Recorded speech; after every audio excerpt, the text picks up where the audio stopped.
Hello friends, நான் உங்க டெல்லி தமிழச்சி எல்லாரும் எப்படி இருக்கீங்க? நான் ரொம்பவே நல்லா இருக்கேன். இன்னைக்கு என்ன வீடியோ பார்க்க போறோம் அப்படின்னு பாத்தீங்கன்னா அதான் வெயிட் லாஸ்க்கான ஒரு டிப்ஸ் மாதிரி தான் இருக்க போகுது. கண்டிப்பா இது வந்து உங்களுக்கு யூஸ்ஃபுல்லா இருக்கும்னு நினைக்கிறேன். யூஸ்ஃபுல்லா இருந்துச்சுன்னா ஒரு லைக் கொடுத்து வந்து மோட்டிவேட் பண்ணுங்க, நிறைய ஷேர் பண்ணி விடுங்க. நம்ம சேனலுக்கு நீங்க ஃபர்ஸ்ட் டைம் இருக்கீங்க அப்படின்னா மறக்காம சப்ஸ்கிரைப் பண்ணி சப்போர்ட் பண்ணுங்க. இது வரைக்கும் சப்ஸ்கிரைப் பண்ணி சப்போர்ட் பண்ணிச்சுக்கோங்க. எல்லாருக்குமே ரொம்ப நன்றி. அதுக்கப்புறம் சில டவுட்ஸ் எல்லாமே இருக்கு, அதெல்லாம் பார்க்கலாம். இன்னைக்கு தான் அந்த டிப்ஸ் எல்லாமே இருக்கும். அதுக்கப்புறம் ஒரு வாரம் வந்து ஊருக்கு போறேன் இல்லையா, அந்த பிளாக்ஸ் தான் வந்து இருக்கும். அதுக்கப்புறமா நான் வந்து வெயிட் லாஸ் சேலஞ்ச் வந்து பண்ணலாம். நிறைய பேர் வந்து வெயிட் லாஸ் சேலஞ்ச் பண்ணுங்கக்கான்னு கேட்டுட்டு இருக்கீங்க. கண்டிப்பா இன்னும் ஒரு வாரத்துல நம்ம வந்து வெயிட் லாஸ் சேலஞ்ச் வந்து பண்ணிடலாம். அது வரைக்கும் வந்து டிப்ஸ் எதுவுமே என்னால கொடுக்க முடியாது. அங்க என்ன நடக்குதோ அந்த விளாக்ஸ் தான் உங்க கூட ஷேர் பண்ணிப்பேன். சரிங்களா? ஃபர்ஸ்ட் வந்து நீங்க எந்த ஊரு சிஸ்டர்னு கேட்டிருந்தீங்க. நாங்க வந்து சிவகங்கை. கல்யாணம் பண்ணது வந்து பரமக்குடி பக்கம். நாங்க வந்து சொந்தத்துலதான் கல்யாணம் பண்ணிருக்கோம்.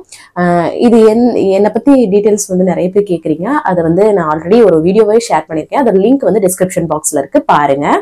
அதுக்கப்புறம் வந்து ஹிந்தி உங்களுக்கு தெரியுமா சிஸ்டர், பேசுவீங்களா அப்படின்னு சொல்லி கேட்டிருக்கீங்க. ஹிந்தி வந்து பாத்தீங்கன்னா நல்லாவே புரியுங்க. ஆனா நான் பேசுறது வந்து லைட் அந்த திக்கி பேசிடுவோம்ல, அந்த மாதிரி வந்து பேசிடுவேன். அந்த மாதிரிதான் சமாளிச்சிருவேன். ஆனா ஏன்னா 7-8 வருஷம் ஆகுதுங்க. அதான். அதுக்கப்புறம் ஒரு சிஸ்டர் என்ன ஜம்சீனா, அந்த சிஸ்டரோட பையன் அனீஸ்க்கு வந்து இன்னைக்கு வந்து birthday. Wish you many more happy returns of the day dear. நீங்க வந்து ரொம்ப ஹாப்பியா சந்தோஷமா இருக்கணும். நீங்க வந்து நீங்க நினைச்சது எல்லாமே உங்களோட வாழ்க்கையில நல்லபடியா நடக்கணும்னு சொல்லிட்டு நாங்க ஆண்டவனை வேண்டிக்கிறோம். இந்த வீடியோ பார்க்குற நீங்களுமே வந்து அவங்களுக்கு வந்து வாழ்த்துக்கள் சொன்னீங்கன்னா ரொம்பவே சந்தோஷப்படுவாங்க. அதான். அதுக்கப்புறம் வந்து ஒரு சிஸ்டர் சொல்லியிருந்தாங்க 4 டேஸ்லயே வந்து பாத்தீங்கன்னா என்னோட வெயிட் வந்து 1.5 கிலோ கம்மியா காட்டுது சிஸ்டர் 4 டேஸ்லயே அப்படின்னு சொல்லி சொன்னாங்க. Super sister. ஆனா எனக்கு ஒண்ணு அப்படி வந்து நடக்குமா சிஸ்டர், 1.5 கிலோ டக்குன்னு குறையுமா அப்படின்ற மாதிரி கேட்டிருந்தாங்க. கரெக்டா நீங்க வந்து ஃபாலோ பண்ணிருப்பீங்கன்னு நினைக்கிறேன். 4 நாள். அது போக வெயிட் லாஸ்ல ஸ்டார்டிங்ல வந்து நம்மளோட வாட்டர் கண்டென்ட் வந்து ஃபர்ஸ்ட் சீக்கிரமா ரெடியூஸ் ஆகும். ஸோ அது வந்து உண்மைதான் சிஸ்டர். ஸோ கவலைப்படாதீங்க, சரிங்களா? அதுக்கப்புறம் வந்து பாத்தீங்கன்னா 8 ஷேப் வாக்கிங். சில பேர் வந்து வாக்கிங் வெளில போக முடியலன்னு சொல்றீங்களா, வீட்டுக்குள்ளேயே சின்ன ஸ்பேஸ்லயே ஒரு 8 ஷேப் மாதிரி பண்ணிட்டு அதுக்குள்ளே நீங்க வந்து வாக்கிங் பண்ணலாம். ஒரு சிஸ்டர் கூட கமெண்ட்ல சொல்லியிருந்தாங்க. ஒரு நல்ல சான்ஸ், நல்ல ஒரு ஐடியா தான். ஒரு சிஸ்டர் சொல்லியிருந்தாங்க வெயிட் லாஸ் வந்து எனக்கு ஒரு 1-2 கிலோ எல்லாம் இறங்கி இருக்கு சிஸ்டர், இன்னும் டீயை விட்டுட்டேன்னா நல்லாவே வெயிட் லாஸ் ஆகும்னு நினைக்கிறேன் அப்படின்னு சொல்லியிருந்தாங்க.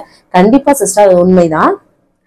அதுக்கப்புறம் வந்து பாத்தீங்கன்னா எக்ஸசைஸ் வந்து பண்றேன் சிஸ்டர், நான் வந்து வாக்கிங் வந்து பண்ணல, எக்ஸசைஸ் மட்டும் பண்றேன் அப்படின்னு சொல்லியிருந்தாங்க. Okay sister, super. ஏதாவது ஒண்ணு பண்ணா போதும். அதுக்கப்புறம் நீங்க வந்து கேட்டிருந்தீங்க, ஒரு சிஸ்டர் சொன்னாங்க எக்ஸசைஸ் மட்டும் பண்றேன் சிஸ்டர், வாக்கிங் எக்ஸ்ட்ரா அது கூடயும் சேர்த்தா எனக்கு வந்து கால் ரொம்ப வலிக்கும். கண்டிப்பா வலிக்கும் சிஸ்டர், அது ரொம்ப கஷ்டம். ஸோ அதனாலதான் நான் வந்து வாக்கிங் பிளஸ் வந்து டயட் மட்டும் பண்ண சொல்றது. அது வந்து உங்களுக்கு வந்து அந்த அளவுக்கு ரொம்ப ப்ரெஷரா தெரியாது உங்களுக்கு, அதனாலதான் அதான் சொல்றது. சொன்னாங்க உங்களோட நியூ சப்ஸ்கிரைபர் நானு, நீங்க பண்ற எல்லா விஷயமே ரொம்ப நல்லா இருக்கு, உங்களை வந்து கண்டிப்பா எப்பயாவது மீட் பண்ணிடணும் அப்படின்னு சொன்னாங்க. ரொம்ப நன்றி சிஸ்டர். இதெல்லாம் கேட்கறதுக்கு எவ்வளவு சந்தோஷமா இருக்கு தெரியுமா? கண்டிப்பா உங்க எல்லாருமே நானுமே சந்திக்கணும்னு ரொம்ப ஆசையா இருக்கேன். வாய்ப்பு கிடைக்கும் போது கண்டிப்பா பாக்குறோம். அதுக்கப்புறம் பெல்லி ஃபேட் வந்து வாக்கிங் பண்ணா குறையுமா அப்படின்னு சொல்லி கேட்டிருந்தீங்க.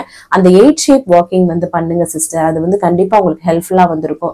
இல்லைன்னா உங்களுக்கு பிளாங்க்னு ஒரு எக்ஸசைஸ் இருக்கும், படுத்துட்டு பண்றது, பிளாங்க்னு போட்டாலே வரும். ஸோ அந்த மாதிரி சிம்பிளான எக்ஸசைஸ் கூட ட்ரை பண்ணுங்க. ஏன்னா வாக்கிங் போய் எனக்கு வந்து பெல்லி ஃபேட் குறையலன்னு சொல்லியிருந்தீங்க. ஸோ அதுக்காக தான் சொல்றேன். இந்த கருப்பு கவுனி கஞ்சி இதெல்லாம் காமிக்கிறேன்ல, அதெல்லாம் வந்து குடிங்க, பெல்லி ஃபேட்டுக்கு ரொம்பவே ஹெல்ப்ஃபுல்லா இருக்கும். அப்புறம் வெண்பூசணி ஜூஸ், அதுக்கப்புறம் வந்து சுரக்காய் ஜூஸ், இதெல்லாமே உங்களோட தொப்பை குறையிறதுக்கு ரொம்ப ஹெல்ப்ஃபுல்லா இருக்கும். அப்புறம் இந்த சீரகம் சோம்பு கொதிக்க வச்சு குடிக்கிறதுமே ரொம்ப ஹெல்ப்ஃபுல்லா இருக்கும். அப்புறம் உங்களோட ஏஜ் என்ன சிஸ்டர்னு கேட்டீங்க. என்னோட ஏஜ் வந்து 29. அதுக்கப்புறம் நீங்க வந்து ஸ்போர்ட்டிவா எல்லாமே ஹேண்டில் பண்றீங்க, உங்களோட அந்த ஹேபிட் வந்து எனக்கு ரொம்ப பிடிச்சிருக்கு அப்படின்னு சொன்னீங்க. ரொம்ப நன்றி. எந்த விஷயத்த பார்த்து இதை சொன்னீங்கன்னு எனக்கு இன்னுமே அண்டர்ஸ்டாண்ட் பண்ண முடியல, இருந்தாலும் சொல்லியிருந்தீங்கல்ல. கண்டிப்பா எதையுமே ஒரு விஷயத்த எல்லாமே வந்து கொஞ்சம் ஸ்போர்ட்டிவா எடுத்துக்கணும், அது நல்லதுதான். என்ன சொல்றீங்க? அப்படி இருந்துட்டா எல்லாமே நல்லா இருக்கும்னு நினைக்கிறேன். ஸோ முடிஞ்ச வரைக்கும் ஃபாலோ பண்ணுவோம். அதுக்கப்புறம் வெயிட் லாஸ் கண்டினியூவா வந்து ஃபாலோ பண்ணணுமா சிஸ்டர்? வெயிட் லாஸ் பண்ணதுக்கு அப்புறமும் அதே மாதிரியே லைஃப் லாங் இருக்கணுமா அப்படின்னு சொல்லி கேட்டீங்க. அப்படிலாம் கிடையாது சிஸ்டர். நான் இப்போ மெயின்டைன் தான் பண்ணிட்டு இருக்கேன். எனக்கு பிடிச்ச கொஞ்சம் விஷயங்களை வந்து அப்பப்போ சாப்பிட்டு மெயின்டைனும் பண்றேன் இல்லையா, அது நம்ம கையில தான் இருக்கு. இது ரெண்டுமே டஃபஸ்டான விஷயம் தான், ஆனா அதுதான் பண்ணணுங்க. நம்ம நார்மலா ரெகுலரா சாப்பிட்ற மாதிரி சாப்பிட ஆரம்பிச்சுன்னா கண்டிப்பா ஏறதான் செய்யும். அப்புறம் நீங்க வந்து டயட்டிஷியனா கோர்ஸ் எதுவும் முடிச்சிருக்கீங்களான்னு ஒரு சிஸ்டர் கேட்டிருந்தாங்க. இல்ல சிஸ்டர், நான் வந்து ஜஸ்ட் என்னோட ஐடியாஸ் மட்டும் தான் ஷேர் பண்றேன். அதனாலதான் நீங்க எல்லாருமே இந்த டயட் சார்ட் எல்லாம் கேட்கும் போது நான் வந்து கொடுக்க மாட்டேன். ஏன்னா நான் ஒரு ப்ரொஃபஷனல் இல்லை, என்னோட ஐடியாஸ் மட்டும் தான் நான் வந்து ஷேர் பண்றேன். அதுக்கப்புறம் அந்த விளக்கெண்ணெயை வந்து வார்ம் வாட்டர்ல கலந்து குடிச்சா அந்த ஸ்டமக் கிளீன் ஆகும்னு சொல்லிட்டு ஆல்ரெடி நான் ஒரு வீடியோ போட்டிருந்தேன். இந்த வெயிட் லாஸ் பண்ண போறவங்க எல்லாம் ஸ்டார்டிங்ல இந்த விஷயத்த பண்ணிட்டு பண்ணோம்னு வச்சுக்கோங்களேன், ஸ்டமக் கிளீன் ஆகும். அது போக நம்ம உடம்புக்கு ரொம்ப நல்லதுங்க. எப்பவுமே ஒரு 6 மாசத்துக்கு ஒரு கையாவது அந்த விளக்கெண்ணெயை வந்து வெதுவெதுப்பான தண்ணியில கலந்து குடிக்கணும் வெறும் வயிற்றுல. அன்னைக்கு வந்து லூஸ் மோஷன் கண்டிப்பா வந்து போகும். அப்ப வந்து பாத்தீங்கன்னா நம்ம வந்து ஹெவியா சாப்பிடக்கூடாது, லைட்டா கஞ்சி அந்த மாதிரி தான் சாப்பிடணும். அந்த மாதிரி இருக்கும்போது நமக்கு வந்து இந்த லீவ் டேஸ்ல வந்து ஃபாலோ பண்ணுங்க. ஸ்டார்டிங்ல நீங்க இந்த மாதிரி ஒரு 6 மந்த்ஸ் கொடுங்க. இப்பெல்லாம் பேதி மாத்திரை இதெல்லாம் பயன்படுத்துறோம் இல்லையா, அப்பெல்லாம் இந்த விளக்கெண்ணெயை வந்து வெதுவெதுப்பான தண்ணியில கலந்துதான் குடிப்பாங்க வெறும் வயிற்றுல. அதுதான் சொல்றேன், நம்ம வயிற்றை சுத்தம் பண்றது அது. அதுக்கப்புறம் ஒரு சிஸ்டர் சொல்லியிருந்தாங்க, விளக்கெண்ணெயில அந்த வார்ம் வாட்டர் கலந்து கண்டிப்பா குடிச்சிட்டு தான் நம்ம வந்து வெயிட் லாஸ் வந்து ஸ்டார்ட் பண்ணணுமான்னு கேட்டிருந்தாங்க. அப்படி கிடையாது. ஸ்டொமக் கிளீன் பண்ணோம்னா கொஞ்சம் வந்து உங்களுக்கு இன்ஸ்டன்டா ஒரு வெயிட் ரெடியூஸ் ஆன மாதிரி இருக்கும். வயிறு கிளீன் ஆகுது இல்லையா, கசடு கண்டிப்பா இருக்குங்க, அதுக்காக சொல்றது. சரிங்களா? அதுக்கப்புறம் ஒரு சிஸ்டர் சொல்லியிருந்தாங்க, சில பேருக்கு வந்து பேர் சொல்றீங்க, சில பேருக்கு வந்து ஒரு சிஸ்டர் சொன்னாங்க சொல்றீங்களேன்னு சொல்லிட்டு. எல்லாருக்குமே ஐடியில வந்து நேம் வந்து ப்ராப்பரா இருக்கிறது இல்ல சிஸ்டர். அது போக ஒரு சில சிஸ்டர் வந்து பேரோடையே எனக்கு வந்து கமெண்ட் பண்ணுவாங்க. சோ அதனாலதான் அவங்களோட பேர் சொல்றேன், மத்தபடி எதுவும் கிடையாது. சரிங்களா? அதுக்கப்புறம் வந்து பாத்தீங்கன்னா வாக்கிங் வந்து எப்ப சிஸ்டர், மார்னிங்கா ஈவினிங் பண்றதா அப்படின்னு சொல்லி கேட்டிருந்தீங்க. எந்த டைம் உங்களுக்கு சூட்டபிளா இருக்கும் அது வந்து பண்ணலாம். நைட் தூங்க போறதுக்கு முன்னாடி பண்றது இன்னுமே பெஸ்டா இருக்கும். சரிங்களா? சோ எப்போ உங்களுக்கு டைம் கிடைக்குதோ அதை வந்து பண்ணிக்கோங்க. ஆல்மோஸ்ட் இன்னைக்கு கமெண்ட் எல்லாமே வந்து ரிப்ளை பண்ணியாச்சுங்க. வேற ஏதாவது டவுட் இருக்குன்னா கமெண்ட்ஸ்ல கேளுங்க, அடுத்தடுத்த வீடியோல ஷேர் பண்றேன். ஆனா இனி அடுத்தடுத்த வீடியோல ஷேர் பண்றது கொஞ்சம் கஷ்டம் தான், ஏன்னா விளாக்ஸ் தான் போடுவேன்னு சொல்லியா, எப்பவும் போல ஃப்ளோல வந்துருச்சு. சோ நாளையில இருந்து நம்மளோட ஊர் விளாக் தான் வந்து பாப்பீங்க. ஸோ மிஸ் பண்ணாம பாருங்க, கண்டிப்பா உங்களுக்கு பிடிச்ச மாதிரி இருக்கும். சரிங்களா? இன்னைக்கு பிறந்த நாள் அப்புறம் திருமண நாளுக்கான அனைவருக்கும் என்னோட மனமார்ந்த வாழ்த்துக்கள். ஸோ வாங்க வீடியோக்குள்ள போயிட்டு இன்னைக்கு டே விளாக் வந்து பார்க்கலாம். ஸ்கிப் பண்ணாம வீடியோ பாருங்க, வாங்க பார்க்கலாம். காலையிலே நல்லா வந்து ஃப்ரெஷ்ஷாக வந்து டேவை வந்து ஸ்டார்ட் பண்ணியாச்சு. இதுக்கப்புறம் எம்டி ஸ்டமக்கில் வெயிட் வந்து செக் பண்ணுறது தான். இன்னைக்கு வந்து நம்மளோட வெயிட் 59.15 வந்து இருக்குது. சம்டைம் ஃப்ளக்சுவேஷன் கூட இருக்கும் இல்லையா, ஸோ பரவாயில்ல, கொண்டு வந்துடலாம். அதுக்கப்புறமா இஞ்சி போட்டு பிளாக் டீ தான் வந்து இன்னைக்கு எல்லாருக்குமே. ஸோ அதில் வந்து அரை சீனி அளவுக்கு தான் வந்து சேர்த்துருக்கேன். ஸோ அதை வந்து வடிகட்டி வந்து காலையில் வெது வெதுப்பாக வந்து குடிச்சிடலாம் அப்படின்னு சொல்லிட்டு. அதுக்கப்புறம் வந்து பார்த்திங்கன்னா காலைல பிரேக்ஃபாஸ்ட் டைம் வந்து ஸ்டார்ட் ஆயிடுச்சு. டக்குன்னு குக்கரில் வந்து சாதம் வச்சு விட்டுறலாம் அப்படின்னு சொல்லிட்டு அதை தான் வந்து பண்ணி அலசி வச்சு விட்டுட்டேன். ஒரு 2-3 விசில் வந்ததுக்கப்புறம் எடுத்துக்கலாம்னு சொல்லிட்டு நேற்று வச்ச கொண்டைக்கடலை புளிக்குழம்பு இருக்கு இல்லையா, அது அப்படியே இருந்தது இல்லையா, அதை வந்து நல்லா சூடு பண்ணிக்கிட்டேன். அதுக்கப்புறமா தம்பிக்கு வந்து பால் வந்து ஆற்றி கொடுத்துடலான்னு சொல்லிட்டு ஆற்றி கொடுத்துட்டு அதுக்கப்புறம் குக்கரில் பார்த்தா சூப்பராக சோறு ரெடி. அதை வந்து அந்த கொண்டைக்கடலை புளிக்குழம்பு வச்சு கிளறி எடுத்துக்கலாம் அப்படின்னு சொல்லிட்டு நிறையா கொண்டைக்கடலை போட்டு அவருக்கு வந்து மிக்ஸ் பண்ணி கவனுக்கு வந்து வச்சு விட்டுடலாம் அப்படின்னு சொல்லிட்டு நல்லா மிக்ஸ் பண்ணியாச்சு. அதை அப்படியே வந்து டிஃபன் பாக்ஸில் போட்டு ஸ்பூன்லாம் வச்சு அவருக்கு வந்து பேக் பண்ணிவிட்டு அந்த வாட்டர் பாட்டிலில் வந்து வார்ம் வாட்ரு வந்து வச்சு விட்டுட்டேன். வெது வெதுப்பான தண்ணி, குளிருக்கு வந்து ரொம்ப தேவை இல்லையா. அதுக்கப்புறம் வந்து சூப்பராக வந்து ட்ரெஸ்லாம் பண்ணி ஸ்கூலுக்கு வந்து அவர் கிளம்பிட்டாரு. அதுக்கப்புறம் சரி காலை பிரேக்ஃபாஸ்ட்டுக்கு வந்து இன்றைக்கி வந்து ப்ரெட் இருந்தது, அது கூட வந்து ஆம்லெட் பண்ணி சாப்பிட்லாம் அப்படின்னு சொல்லிட்டு ப்ரெட் ஆம்லெட் தான் சிம்பிளாக வந்து பண்ண போகிறேன். ப்ரெட்டை எப்பவும் போல் டோஸ்ட் பண்ணிவிட்டு அதுக்கப்புறமா நம்ம வந்து அதில் பட்ரு வந்து அப்ளை பண்ணோன்னா நல்லாயிருக்கும். பட்ரு வந்து ஒரு 1/2 மணி நேரத்துக்கு முன்னாடி எடுத்து வைக்கணும். அப்போ வந்து நல்லா க்ரீமி கன்சிஸ்டன்சியில் இருக்கும். சுட சுட பட்டர் இந்த ப்ரெட்டு டோஸ்ட் பண்ணதுக்கப்புறம் அதில் அப்ளை பண்ணால் போதும். அதுக்கப்புறம் வந்து பார்த்திங்கன்னா முட்டை வந்து பார்த்திங்கன்னா ஆம்லெட் போட்டுக்கலாம்னு சொல்லிட்டு ஒரு 2 முட்டை, வெங்காயம், பச்சை மிளகாய் போட்டு உப்பு போட்டு நம்ம வந்து பார்த்திங்கன்னா பீட் பண்ணி ஆம்லெட் போட்டு எடுத்துக்கலாம். சைடில் வந்து காஃபியும் போட்டு எடுத்துக்கிட்டேன். அதுக்கப்புறம் ஆம்லெட் வந்து போட்டு திருப்பி எடுத்துக்கிட்டாச்சு. ஒரு சைடாக வந்து வேக வச்சு எடுத்துக்கிட்டேன். அதுக்கப்புறம் ப்ரெட்டு டோஸ்ட் பண்ணி பட்டர் அப்ளை பண்ணி வச்சாலும் அது கூட அம்மாச்சிக்கு வந்து ஆம்லெட் வச்சு அவங்களுக்கு வந்து பேக் பண்ணி கொண்டு போய் கொடுத்துட்டு வந்துடலான்னு சொல்லிட்டு அவங்களுக்கு பேக் பண்ணி கொண்டு போய் கொடுத்துட்டு வந்துட்டு அதுக்கப்புறமா ஹஸ்பண்டுக்கும் லஞ்ச் பாக்ஸ் வந்து பேக் பண்ணிடலான்னு சொல்லிட்டு சாதம், கொண்டைக்கடலை புளிக்குழம்பு, அப்பளம் வச்சு அவங்களுக்கு வந்து சிம்பிளாக அன்றைக்கி வந்து பேக் பண்ணியாச்சு. அதுக்கப்புறம் வந்து காலைல பிரேக்ஃபாஸ்ட்டு நமக்கு வந்து 2 ப்ரௌன் ப்ரெட்டுங்க, கோதுமையில் செஞ்ச ப்ரெட்டு, அது கூட ஆம்லெட்டை வச்சு சூப்பராக வந்து காலைல பிரேக்ஃபாஸ்ட் வந்து சாப்பிட்டாச்சு. அதுக்கப்புறம் பிரேக்ஃபாஸ்ட்லாம் சாப்பிட்டு முடிச்சுட்டு எப்பவும் போல இருந்த பாத்திரத்தை கழுவி போடுவோம் இல்லையா, எப்பவும் போல அதையும் வந்து கழுவி போட்டுட்டு அதுக்கப்புறம் வந்து கீரை வந்து ஆய ஆரம்பிச்சிட்டேங்க. பாலக்கீரை வாங்கிட்டு வந்தது அப்படியே இருந்தது. ஏன்னா இன்னைக்கு வந்து கரண்ட் வேற போயிடும்னு சொல்லிட்டாங்க ஒரு 11 மணிக்கு மேல. ஸோ அதனால வந்து பார்த்தீங்கன்னா டக்கு டக்கு டக்குன்னு பார்த்தீங்கன்னா வேகமாக கீரை ஆஞ்சு, ஏன்னா கடைய போறேன்னா அதுதான் அம்மாச்சிக்கு பிடிக்கும்னு சொல்லிட்டு சரி அதனால அரைக்கணும் இல்லையா, நல்லா வாஷ் பண்ணி குட்டி குட்டியாக கட் பண்ணிட்டு அதுக்கப்புறம் வந்து இந்த வெங்காயம் தக்காளி பச்சை மிளகாலாம் வந்து கட் பண்ணிக்கிட்டு அதில் வந்து சேர்த்து ஒன்றா வேக வைக்கணும். அதுதான், அவ்வளோதான், சிம்பிள் தான். ஏன்னா அது வேகணும். அதுக்கப்புறம் நான் வந்து அதை வந்து மிக்ஸி ஜாரில் அரைக்கணும். ஸோ அதுக்காகவே டக்கு டக்கு டக்குன்னு வேலையை வந்து பார்த்துட்டு இருந்தேன். கீரையை வச்சுட்டு போனோம்னா நாளைக்கு ஊர் கிளம்புறோம் இல்லையா, அப்புறம் வேஸ்ட் ஆகிடும். ஸோ அதனால தான். ஸோ அதுக்கப்புறம் சரி அந்த சைடு வேக வச்சுட்டேங்க. வேக வச்சுட்டு இங்கிட்டு வந்து சரி அம்மாச்சிக்கு எப்பயும் கொடுப்போம் இல்லையா 11 மணிக்கு அந்த அதை வந்து ஒரு 10:45 போட்டு கொடுத்துட்டேன் அவங்களுக்கு காஃபி.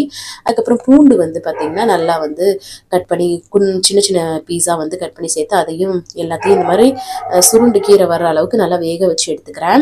அதுக்கப்புறம் ஒரு மிக்சர் ஜாரில் சேர்த்து டக்குன்னு அரைச்சி எடுத்துட்டேங்க கரண்ட் போகிறதுக்குள்ளே. அதுக்கப்புறம் வந்து பார்த்திங்கன்னா அந்த தண்ணியை வந்து இருத்து வச்சுருந்தேன். அவ்வளோதாங்க, கரண்ட் போயிடுச்சு வருங்க கரெக்டாக, உங்களுக்கு லைட்டிங்லேயே தெரியும். அதுக்கப்புறம் நல்ல வேலை அரைச்சிட்டோம் அப்படின்னு சொல்லிட்டு அப்புறம் தாளிச்சு கொட்டிக்கிட்டேன். எப்படின்னா கடுகு, வரமிளகாய், கருவேப்பிலை இதெல்லாம் போட்டு நல்லா தாளிச்சிட்டு நம்ம அரைச்சி வச்சிருக்க அந்த கீரை பேஸ்ட்டு அதுக்கப்புறம் உப்பு தேவையான அளவு சேர்த்து நல்லா மிக்ஸ் பண்ணி விட்டுக்கலாம். அவ்வளோதான், கீரை கடையல் சிம்பிளாக வந்து ரெடி ஆயிடுச்சு. டேஸ்ட் ரொம்ப நல்லாயிருக்கும். ஸோ இது எந்த கீரையில் வேணாலும் பண்ணலாங்க, நல்லாயிருக்கும். கீரை வந்து ரெடி ஆயிடுச்சு எப்படியோ. அதுக்கப்புறம் அதாங்க குளிச்சு ஃப்ரெஷ்அப் ஆனேன். தலை குளிச்சிக்கலாம் அப்படின்னு சொல்லிட்டு, ஏன்னா நாளைக்கு காலையில் 4 மணிக்கெலாம் கிளம்புற மாதிரி இருக்கும். ஸோ அதனால் குளிக்க முடியாது. ஸோ அதனால் வந்து இப்போ வந்து தலை குளிச்சிட்டோன்னா காலைல ஃப்ரெஷ்அப் பண்ணிட்டு போயிடலாம் மேல் குளிச்சுட்டு அப்படின்னு சொல்லிட்டு கரண்ட் இல்லாதனால மாடியில் போயிட்டு முடிய வந்து காய வச்சிட்டு இருந்தேங்க. நல்ல வெயில் போட்டது. ஸோ அதனால வந்து நல்லா கொஞ்ச நேரம் வந்து வெயிலில் காட்டிட்டேன். அதுக்கப்புறம் வந்து நல்லா ஃபுல்லாக வந்து தலையை கட்டிட்டு ரெடி ஆயாச்சு. அதுக்கப்புறம் வந்து ஆட்டோக்கார பையா வந்து தம்பி வந்து ஸ்கூல்லேருந்து கூட்டிகிட்டு வரதா சொல்லிட்டாங்க. ஸோ அவங்களே வந்து இன்னைக்கு வந்து கூட்டிகிட்டு வந்துட்டாங்க. ஏன்னா அந்த ஏரியா சைடு தான்ப்பா நிற்கிறேன், நான் கூட்டிகிட்டு வந்துடுறேன் அப்படின்னு சொல்லவும் அதுக்கப்புறம் சின்னவர் வந்து பார்த்திங்கன்னா அவர் கிளம்பி இருந்தார். அவர் கிளப்பி விட்டு வச்சுருந்தேன் நான். அவன் வந்து வர்றேன் நான் போகிறேன்னு சொல்லிட்டு நின்றுட்டு இருந்தான். அவனை சமாளித்து அப்படியே கூட்டிகிட்டு வந்துட்டு அப்புறம் பீட்ரூட்டும் இருந்ததுங்க. அதை நல்லா துருவி வந்து எடுத்துட்டு சரி அதை பொரியல் பண்ணிடலாம் சிம்பிளாக அப்படின்னு சொல்லிட்டு ஒரு பேனில் எண்ணெய் சூடு பண்ணிவிட்டு கடுகு, அதுக்கப்புறம் வந்து வெங்காயம், கருவேப்பிலை, வரமிளகாய் இதெல்லாம் போட்டு தாளிச்சிட்டோன்னு வச்சுக்கோங்களேன், டேஸ்ட் ரொம்ப நல்லாயிருக்கும். பீட்ரூட்டு சின்ன பிள்ளைலாம் இந்த பீட்ரூட் பார்த்தாலே பிடிக்காது, இப்போ எல்லாம் சாப்பிட ஆரம்பிச்சிட்டேன். அதுக்கப்புறம் இதெல்லாமே நல்லா வதங்கினதுக்கப்புறம் பீட்ரூட் துருவி வச்சுருக்கோம்ல அதையும் சேர்த்து நம்ம வந்து ஒரு வதக்கிட்டு விட்டுக்கலாம். அதுக்கப்புறம் பாருங்களேன், ஜன்னலை திறந்து வச்சு தான் சமைச்சிட்ருக்கேன் கரண்ட் இல்லாதனால வெளிச்சத்துக்காக. ஸோ அதுதான் இங்கே பாருங்கள் நல்லா. ஆனால் வெயில் வரவும் இப்போ கொஞ்சம் பரவாயில்ல, இல்லைன்னா குளிர் வந்துச்சுன்னா இன்னும் இருட்டாக இருக்கும் வீடு. அதுதான் கொஞ்சம் பீட்ரூட் வதங்கினதுக்கப்புறம் தேவையான அளவு உப்பு சேர்த்து நம்ம வந்து இதை நல்லா வந்து வதக்கி வேக வச்சு எடுத்துக்கலாம். அவ்வளோதான், சிம்பிளாக வந்து பீட்ரூட் பொரியல் ரெடி ஆகிடும். சில பேர் வந்து பார்த்திங்கன்னா தேங்காய் துருவெல்லாம் சேர்ப்பாங்க, நான் சேர்க்க மாட்டேன், சிம்பிளாகவே முடிச்சிடலாம். ஸோ அவ்வளோதாங்க, சூப்பராக ரெடி ஆயிடுச்சு பீட்ரூட் பொரியல். அதுக்கப்புறம் அம்மாச்சிக்கு சாதம், கொண்டக்கடலை புளிக்குழம்பு நேற்று வச்சோம்ல அது இருந்தது இல்லையா, அது பீட்ரூட் பொரியல் கீரை கடையெல்லாம் வச்சு அவங்களுக்கு பேக் பண்ணி கொண்டு போய் கொடுத்துட்டு வந்துடலான்னு சொல்லிட்டு அவங்களுக்கு வந்து கொடுத்துட்டு வந்துட்டு அதுக்கப்புறம் மிஷினில் துணியை போட்டு விட்டுறலாம் அப்படின்னு சொல்லிட்டு அந்த வேலையும் முடிச்சுட்டு இருந்தேங்க ஒன்று ஒன்றா. எனக்கு கரண்ட் இல்லாதனால காலைல போட முடியல இல்லை, அதனால் இப்போ போட்டு விட்டுட்டேன். நான் வந்து அப்புறம் லஞ்ச் எடுத்துக்க போகிறேன். சாதம், கொண்டக்கடலை புளிக்குழம்பு, கீரை கடையல், பீட்ரூட் பொரியல்னு சொல்லிட்டு ஒரு சூப்பர் ஃபில்லிங்கான சாப்பாடு சாப்பிட்டேங்க. நல்லா சூப்பராக இருந்தது. இந்த காம்பினேஷன் ரொம்பவே நல்லா இருக்கும் இல்லையா. அதுக்கப்புறம் எப்பவும் போல் வந்து சாப்பிட்டு முடிச்சோடனே பாத்திரத்தெல்லாம் கழுவி எடுத்துருவோம் இல்லையா, அதை வந்து கையோடு வந்து கழுவி எடுத்துட்டேன் நான். அதுக்கப்புறம் வந்து துணியும் வந்து மிஷினில் போட்டதை எடுத்து போய் காய போட்டுட்டு இருந்தேன். வெயில் எப்படி மூஞ்சில் அடிக்குதுன்னு மட்டும் பாருங்கள். அதுதான் காய போட்டுட்டு வந்துட்டு அப்புறம் அம்மாச்சி வந்து சக்கரவள்ளி கிழங்கு அவிச்சது கொடுத்தாங்க. அதை ஈவினிங் ஸ்நாக்ஸாக எடுத்துக்கலான்னு சொல்லிட்டு சூப்பராக இருந்தது. நல்லா வேக வச்சுருந்தாங்க, லைட்டு உப்பு சேர்த்து வந்து வேக வச்சுருந்தாங்க, நல்லா இருந்தது. சூப்பராக ஈவினிங் ஸ்நாக்ஸ் வந்து எடுத்துக்கிட்டாச்சு.